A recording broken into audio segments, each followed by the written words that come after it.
அம்புலி மாமா கதைகள். தவம் இதுவே. ஈஸ்வர சாஸ்திரிக்கு 4 மகன்கள் இருந்தாங்க. அவங்கள முதல் 3 மகன்களும் அவங்க தந்தைகிட்டேயே எல்லா சாஸ்திரங்களையும் கத்துக்கிட்டு நல்ல புலமை பெற்றாங்க. ஆனா அவரோட கடைசி மகனான கண்ணனோ எதுவுமே கத்துக்கல.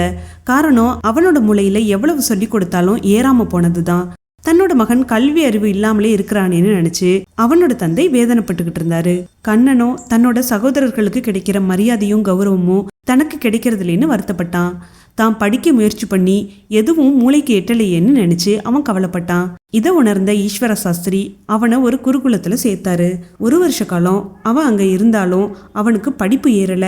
மாடு மேய்க்கிறது, மரம் செடிகளை வளர்க்கறதுன்னு ஆர்வம் காட்டி வந்தான். 1 வருடம் போச்சு. கண்ணன் குருகுலத்துல இருந்து வீட்டுக்கு வந்துட்டான். அப்போ அவனோட 2வது அண்ணனுக்கு பெண் கொடுக்க ஒருவர் ஈஸ்வர சாஸ்திரியோட வீட்டுக்கு வந்திருந்தாரு. அவர் கண்ணனை பார்த்தோன்னு சாஸ்திரி கிட்ட அவன் யாருன்னு கேட்டாரு. அப்போ கண்ணனோட அண்ணி குறுக்கிட்டு கேலியா, இவர்தான் என்னோட கடைசி மைத்துனர், வால்மீகி முனிவருக்கு சமமானவர்னு சொன்னா. அதை கேட்ட கண்ணன் தலை குனிஞ்சுக்கிட்டான். ஏன்னா வால்மீகி முனிவர் அறிவு பெற்று ராமாயணத்தை ஏற்றுவதற்கு முன்னாடி கல்வி அறிவு இல்லாத வேடனா தெரிஞ்சுக்கிட்டு இருந்தாரு. அது போல இருக்கிறதா தன்னோட அண்ணி வேணும்னே சொன்னான்னு புரிஞ்சுக்கிட்டு கண்ணன் வேதனைப்பட்டான்.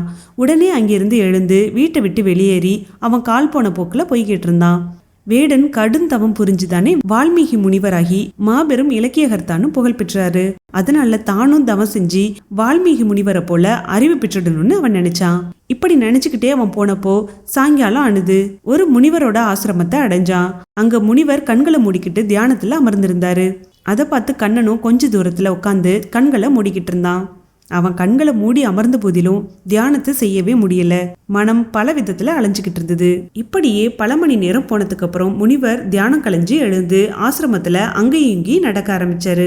அப்போ கண்ணன் எழுந்து அவர் பக்கத்துல போய் அவரோட கால்கள்ல விழுந்து வணங்கி, சுவாமி, கல்வி அறிவில்லாத என்ன எல்லோரும் தாழ்வா பாக்குறாங்க. அதனால எனக்கு வாழ்க்கை மேல வெறுப்பு ஏற்பட்டுட்டு அதனால சன்னியாசியாகி தவம் செஞ்சு பகவானோட அருள் பெற்று மோட்சம் அடைய விரும்புறேன். அதுக்காக உங்களோட சீடனாக விரும்புறேன்னு சொன்னான். முனிவர் அவன் சொன்னதை கேட்டுட்டு, அப்பனே, சந்நியாசத்தை உடனே அடைஞ்சிட முடியாது. நான் சொல்றத செய். அதுக்கப்புறம் கொஞ்ச நாள் கழிச்சு வா. பிறகு சந்நியாசத்தை மேற்கொள்ளலான்னு சொன்னாரு. கண்ணன் அவர் சொன்னதை கேட்கறதா சொன்னான். முனிவரும் அப்படின்னா என்னோட வான்னு சொல்லி கொஞ்ச தூரத்துல உள்ள ஒரு ஊருக்கு அழைச்சிட்டு போனாரு.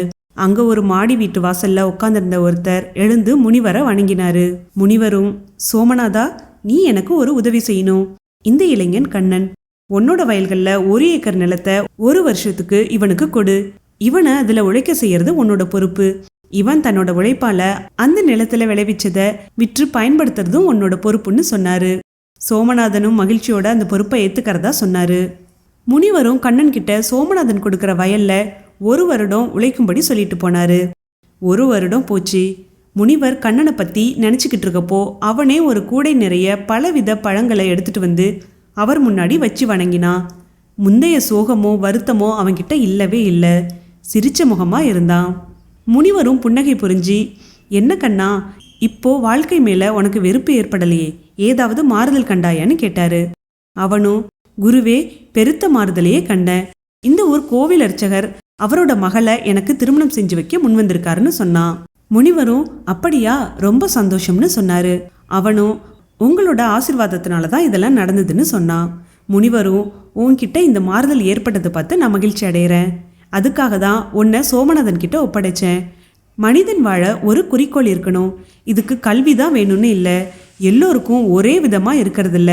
விருப்பு வெறுப்புகள் மாறுபட்டுக்கிட்டே இருக்கும். உடலால உழைக்கிறதும் ஒரு வகை தவந்தான். நீ படிப்பை விட உடல் உழைப்புல விருப்பம் கொண்டுள்ளத நீ குருகுலத்துல இருக்கையிலே நான் கவனிச்சேன். அதனால உன்னை விவசாயத்துல ஈடுபடுத்தின. உன்னோட தாய் தந்தையர் உன்னோட விருப்பத்தை தெரிஞ்சுக்கிட்டு செயல்பட்டு இருந்தாங்கன்னா நீ சன்னியாசியாகி தவம் செய்ய நினைச்சிருக்கவே மாட்டேன்னு சொன்னாரு. கண்ணன், சுவாமி, நீங்க எனக்கு சொன்னதை எல்லோர்கிட்டையும் சொல்லுவேன்னு சொல்லி வணங்கி விடை பெற்றுக்கிட்டு போனான்.